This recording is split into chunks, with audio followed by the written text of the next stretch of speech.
Welcome, everybody, to the American Space Museum. I'm Mark Marquette. We're so glad you're with us to Stay Curious today.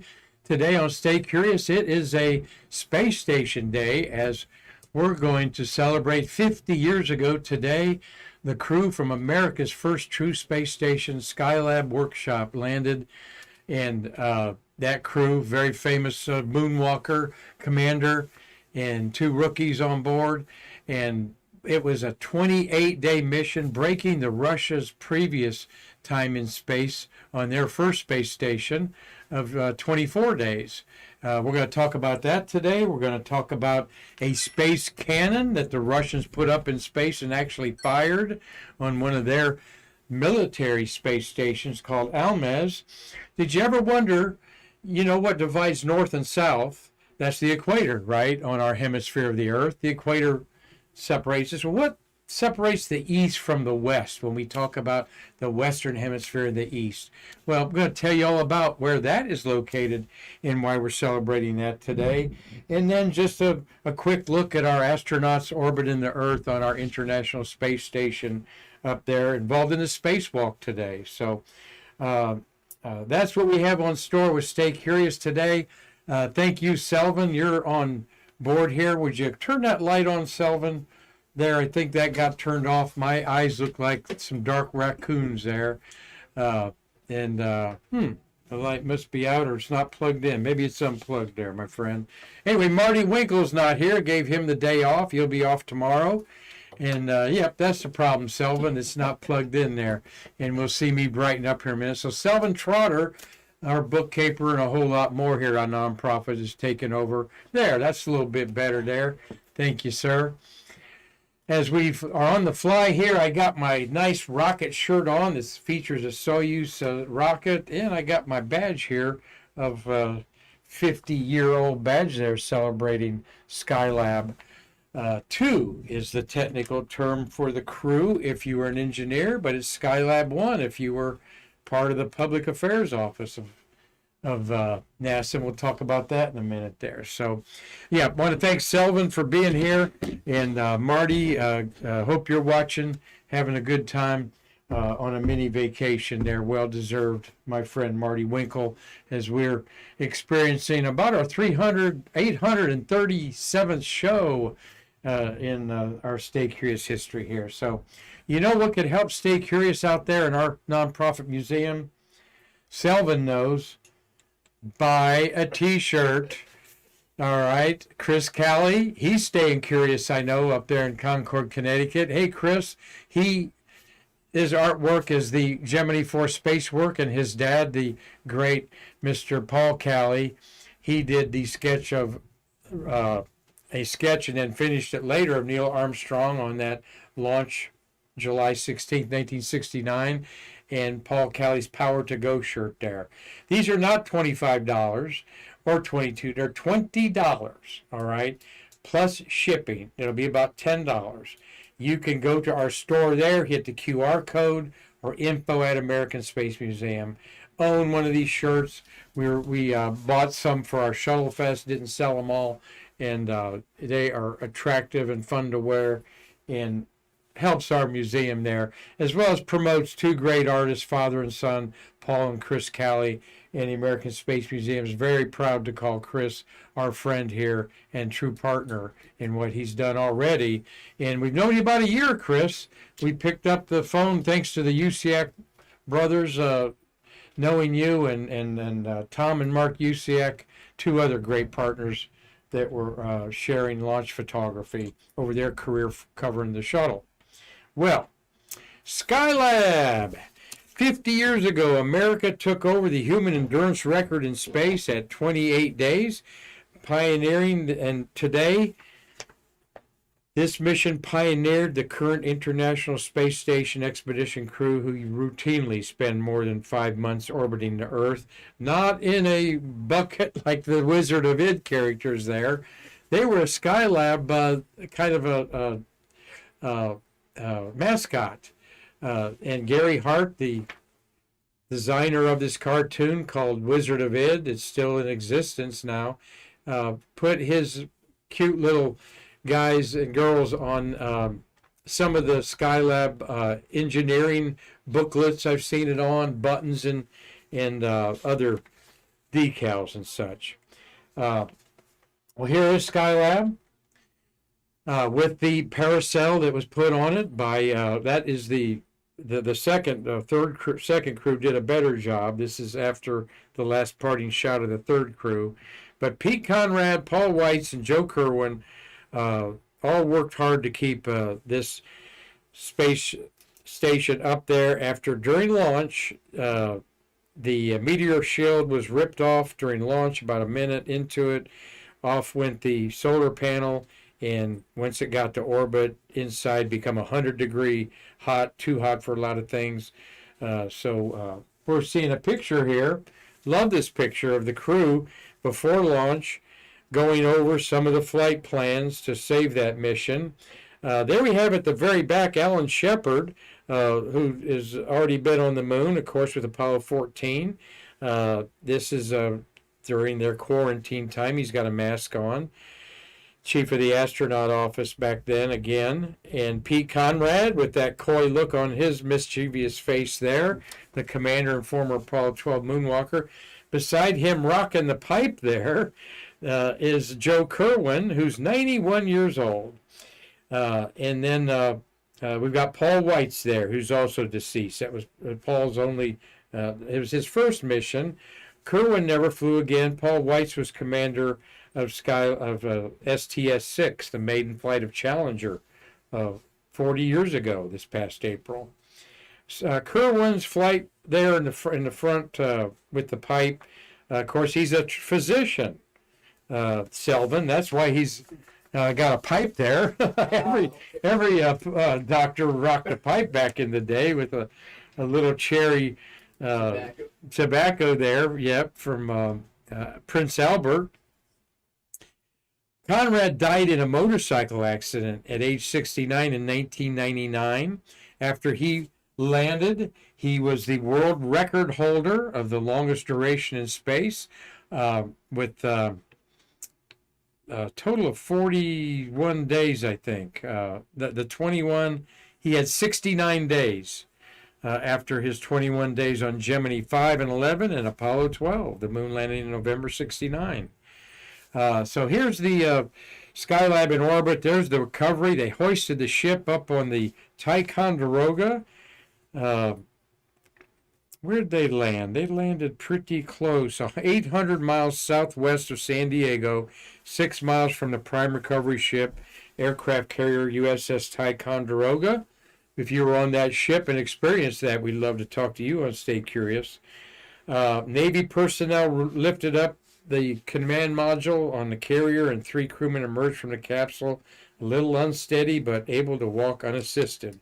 So where is that capsule? Selvin asks. The Skylab 2 command model is on display at the National Museum of Naval Aviation in Pensacola, Florida. And I've seen it there, and that's a neat little museum. These astronauts were probed and prodded once they got back to Earth because they represented the longest time human beings had been off planet Earth, 28 days. The record was 22 days, and it was set by the crew of Salyut 11 that docked on the first space station, Salyut 1, and they docked on it and were, but when they returned to Earth after 24 days, they died because during re-entry a valve opened up and they suffocated of asphyxia, lack of oxygen. They did not have spacesuits on, Selvin. They were just in flight fatigues. And had they had spacesuits on, they would have survived that. So very tragically, a shocking surprise back in the day. But nonetheless, Soyuz 11 had the record until it was eclipsed by Skylab. Now, we want to point out that the crewed Skylab missions, you will see the patches Skylab 2, 3, and 4. All right. That's what NASA engineers called it. I correct myself. You'll see the patches and emblems read Skylab Roman numeral 1, Skylab Roman numeral 2, and Skylab 3. And the 3 is actually the basic outline of the patch. This is because the engineering group of NASA called Skylab 1 the orbital workshop and didn't clearly communicate that to the public affairs office. So while engineering people paperwork said Skylab 1 the orbital workshop, Skylab 2 is the first crewed mission, Skylab 3 the second crewed mission, and Skylab 4 the third crewed mission, the public knows them better as Skylab 1, 2, and 3 the crewed missions. So that is a confusing thing when you say Skylab 2 or 3 and wanting to know which one they're talking about, the engineering number or the public affairs number. So nonetheless, what a mission it was. Here are the astronauts disembarking the Ticonderoga, their platform. And then they were flown within a couple days to the Nixon Western White House, President Nixon's West White House at San Clemente, where the USSR Prime Minister Leonid Brezhnev, shown there at the left, was having his third of 3 summits, very famous summits with Nixon, and kind of a juxtaposition of history there where ironically the astronauts met and were lauded by the Soviet Union Prime Minister Brezhnev for breaking his country's duration in space. So détente had already begun there, and this was the meetings that Nixon set up for the Apollo-Soyuz test project in July, 2 years after this mission, in July 1975, when 3 Americans docked with 2 Russians. They shook hands in space. That's what's going on here, folks, on the picture on the right there. Pete Conrad in the middle, looking pretty sharp in those Navy outfits there, guys. So some of the science done was, of course, centered around the sun. That is the solar physics telescope was the big windmill structure that's on Skylab. We'll see a picture of that here in a minute, a little bit later. There is their picture of where they originated from, Kennedy Space Center, which, of course, we have proudly as our green screen behind us here. The peninsula is being hammered by storms, and we've got one going on right now. So if we bop off air, we'll be back with you shortly. And Selvin and I are keeping our fingers crossed with those anomalies that have bugged us to freeze up our images. Hasn't happened yet. There is Weiss and Kerwin, the doctor, doing a lot of medical tests. They certainly drew a lot of blood and blood pressures and so forth on a daily basis. And even had a shower on board there. So, and here is in the Pensacola Navy Museum, Skylab 2, as the engineers call it, and Skylab 1 as the rest of the world calls it, I guess. So, what a wonderful mission. Then we launched Skylab, the second crewed mission up there, stayed 58 days. We launched them, I think, in November. And then the final crew was launched in the spring of 74, and they stayed up for 84 days. That second crew included Jack Lausma, who's alive, and Ed on the third Skylab crew. Ed, I keep wanting to say Ed Baker, and that's wrong. Having a senior moment here. He's still alive. So think about that. Skylab, the third crew, blacking out there. Someone will tell me, Selvin, who's alive on Skylab crew. It's Ed. To be a senior citizen and lose your mind like this. Well, there is the Skylab emblem there. And where to put my book, Selvin? I know you don't know. I had it within arm's length here. Oh, there it is on my case there, or on my desk there. Thank you, sir. I'm going to give you a little history out of this wonderful book of the Skylab meaning of the emblem there. The patch was designed by Frank Kelly Frias. And don't know if you know the artwork of Scott Kelly Frias there, Chris Kelly. Know you're watching, and Doug Forrest, another artist in Los Angeles, is watching. But I'm going to show you one of his original pieces of artwork that was on the science fiction magazine Astounding. Anyway, Frank Kelly Frias, a well-known science fiction illustrator, shows the Skylab silhouette above the Earth, which in turn is eclipsing the sun, showing the brilliant signet ring pattern of the instant before total eclipse. We actually call that the diamond ring effect. And about this artist, in his own words, and here is one of Frias's well-known works of art there. I think all of us have probably seen that. The insignia features Skylab above the Earth with the sun in the background. In an article for this magazine, Analog Science Fiction Science Fact, Frias says among the suggestions the astronauts had made was the idea of a solar eclipse as seen from Skylab. It soon became clear that this idea would solve several problems at once. It pointed up the solar study function of the Skylab. It would give me, the artist, the large circular shape of the Earth as counterpoint to the angularity of the cluster, and it would establish firmly the connection of Skylab to the Earth.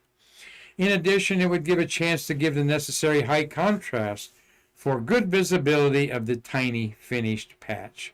I made several studies of the cloud patterns on the planet, reducing them finally to the very conventionalized swirls.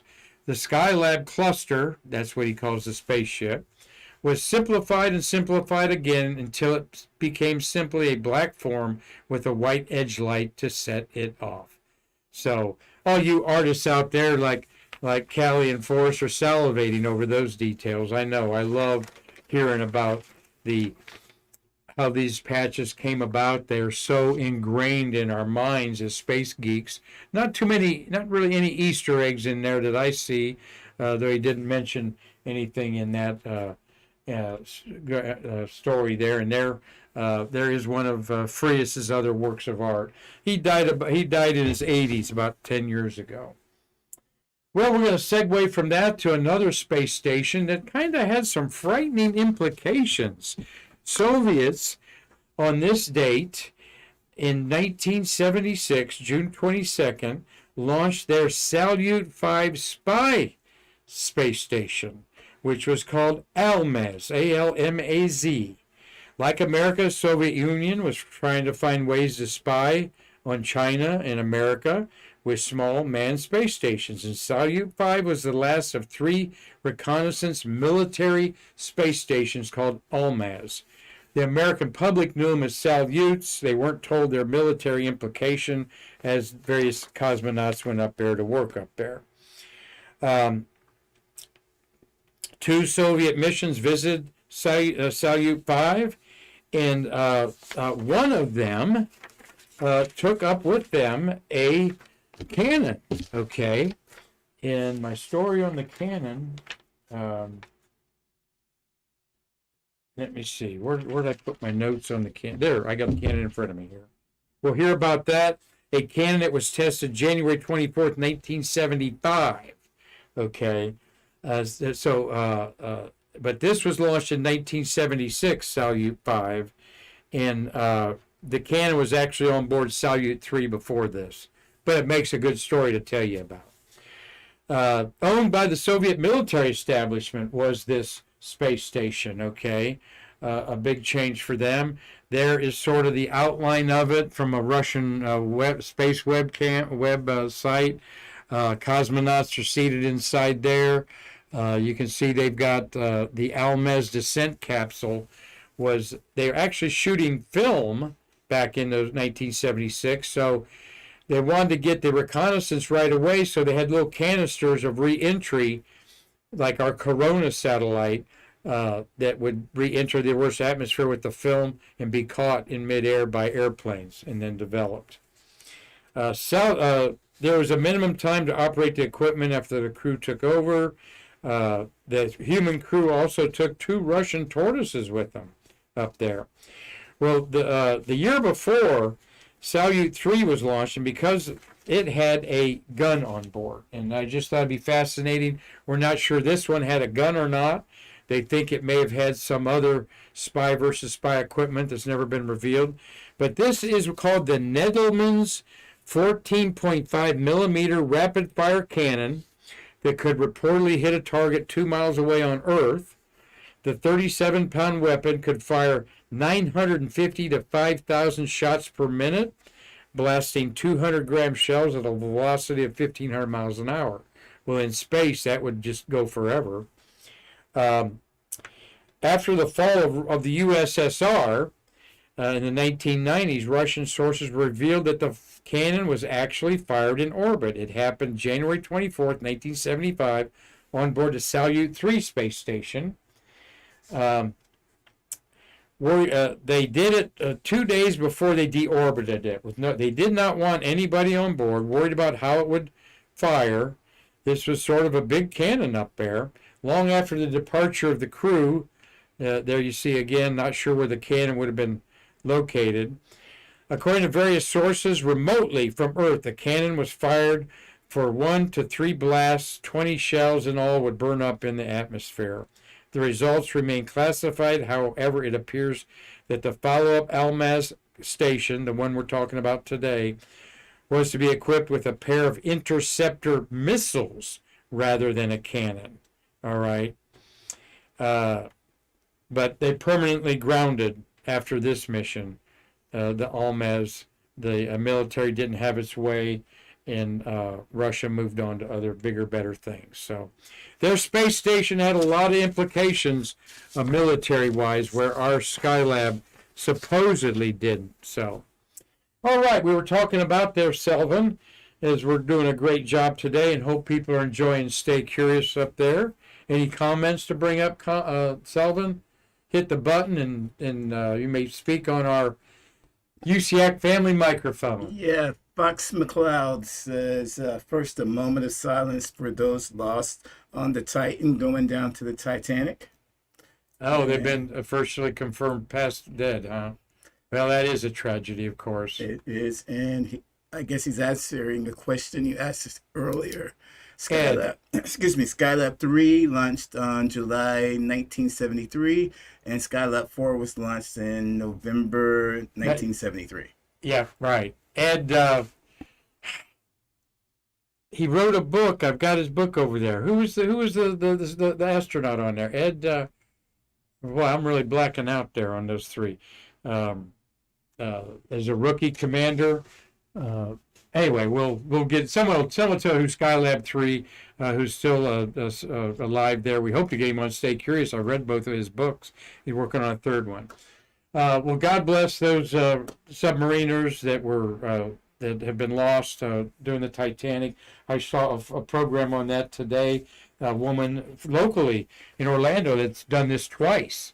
And she said, we're kind of like astronauts. We knew that there was some risk involved before we did that. So we were heavy hearts there, died doing what they loved, though.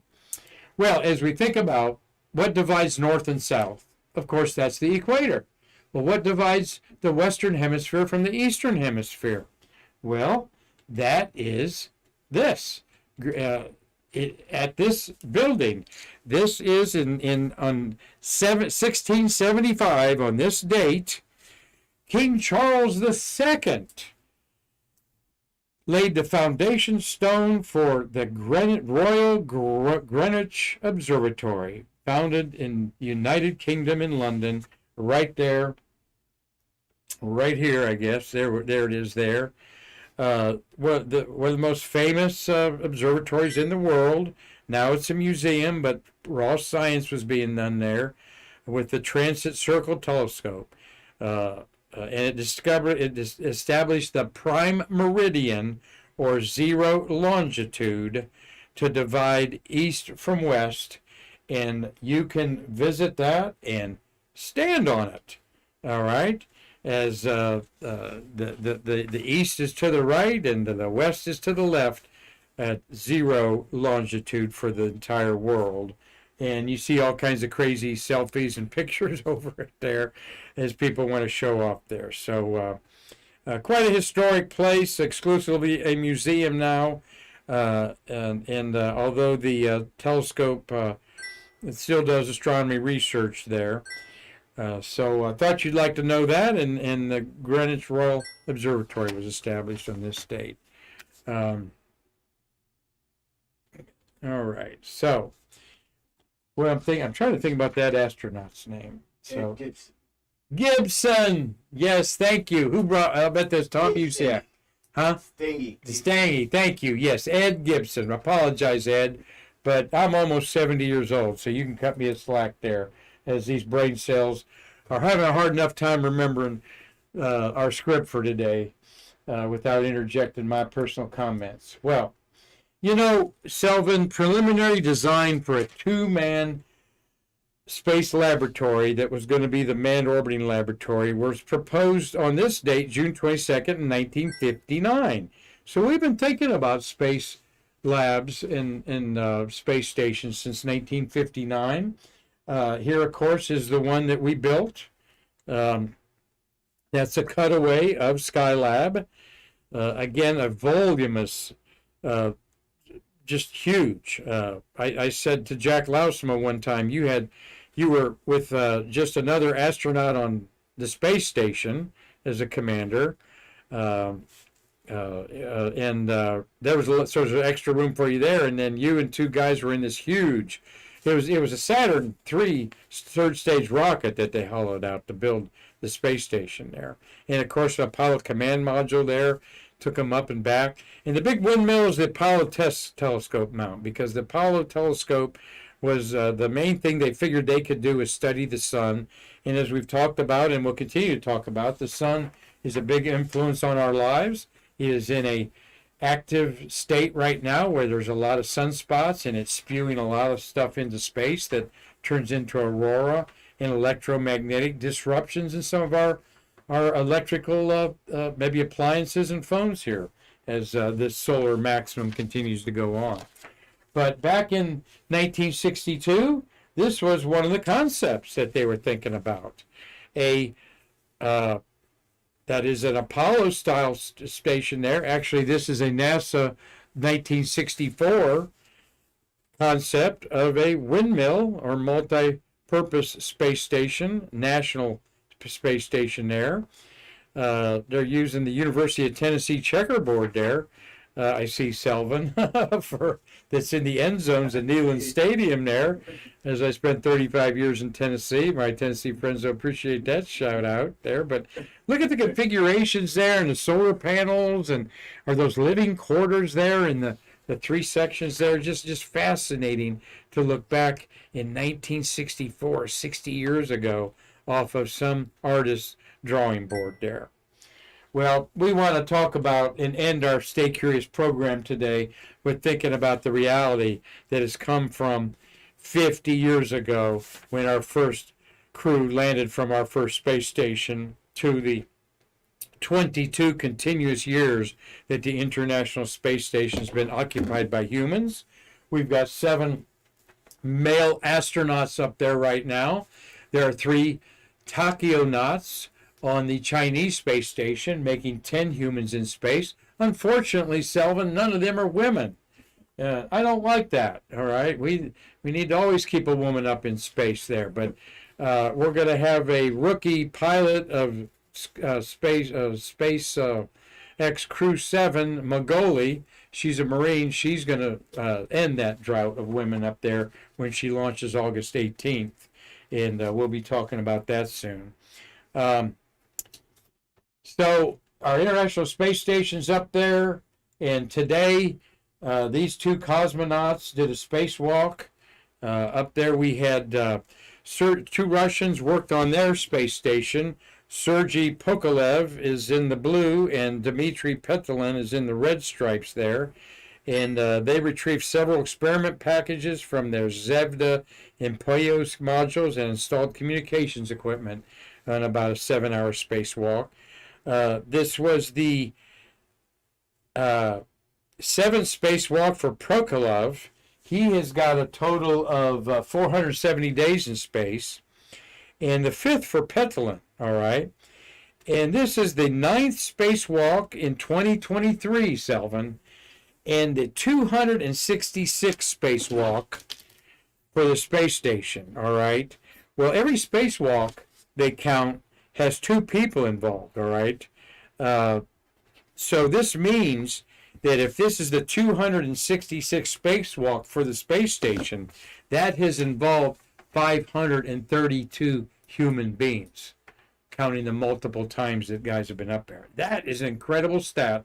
In 22 years, 532 humans have ventured outside our International Space Station. Truly international, as we see. Here is what the configuration is that NASA puts up on their ISS website of who's docked there. We got 5 spacecraft docked to the space station. And on the left, you got the Crew 6 Dragon that would bring 4 or 5 people, maybe 6 home, maybe all 7 if they had to. And the Soyuz M-23 at the bottom is the crewed capsule that's been up there now for about, that took up this latest crew. Progress 83 and Progress 84 were cargo ships. 83 may have disintegrated and come back. I hadn't kept up with that. And the cargo Crew Dragon that docked a couple weeks ago, you see on there in the upper left. And the cupola is at the bottom of all that, International Space Station. And so here's a look back at a Wernher von Braun space station. The great Wernher von Braun, 1952. The concept was to create always anti-gravity. All right. They always were thinking about creating gravity in space by a wheel turning around in the centrifugal force. And you know, Selvin, I love watching Star Trek and watch one of them almost every night on Rabbit Ear TV. They never show any weightlessness in space. I think that's the one thing that the Star Trek and Star Wars people never show. They never show any spacewalks outside, and they are never shown to be weightlessness. So I wonder somewhere in this Star Trek storyline, have they said they're all taking an anti-gravity pill or something to anchor them? But that doesn't detract too much to me from the fantasy stories that are entertaining to me from time to time. So let's look at these astronauts. We love humanizing here on Space Curious our people in space. Expedition 69, left to right there, is American Frank Rubio, the flight engineer. Rubio has 275 days in space. Dmitry Petrolin is left there from Roscosmos. They all came up on the MS-22 that got defective, and they had to send up the uncrewed MS-23 to bring him back safely. It ended up the MS-22 re-entered just fine, uncrewed, but they didn't want to take a chance on that. The dark-skinned gentleman with the beard is Sultan Al-Niyada from the United Arab Republics. He's been up there 112 days, along with Woody Hobaugh. And Woody and Steve Bowen, who's beside him, there did a spacewalk last week. Woody, 112 days, as has that crew. SpaceX crew's been up there that long. Bowen was twice a shuttle astronaut. In fact, back-to-back shuttles, the only guy to do that. He's got 153 days in space. The Russian Andrei Fedyaev of Roscosmos has 112 days. And the commander, Sergei Potilov, on his third crew, is up there for 470 days. So, question there, Selvin. Yeah, I got a question from William. Why is the Apollo telescope in mount spelled differently on the cutaway diagram of Skylab? Why is it what? Why is the Apollo telescope in the mount spelled differently on the cutaway diagram? Well, I'm not sure about that. Good eyes there, William Whiting, I'm sure, is there. The Apollo, again, my only answer to that would be is the engineers had their hands in one, and the public affairs office in the other. But it was called the Apollo ASTP, I think, Apollo Sun Telescope Project on there. So, but I'll get that answer for you there, William, and deliver that to you personally. Not sure what we have in space there on that picture I've got of the Expedition 69. One of the, it looks like the Japanese Kibo's porch. But regardless of that, we hope that you've enjoyed this edition of Stay Curious. Selvin, we did it pretty flawlessly there. Robert Law is up there in Dundee, Scotland. Carlton Bailey, haven't checked your pictures out of the launch, though I was up at 3 in the morning. William Whiting, Cynthia Rossi, Christopher Mick, Dave Stange, and Tom Usiak, always watching in our program and staying curious. Fox McLeod, thank you for joining us today. And Gary Gerald is supposed to be in the studio tomorrow, and I believe he promised to bring us some Vidalia onions from his farm up there in Collins, Georgia. So if he does, I'll bite into one because they're so sweet.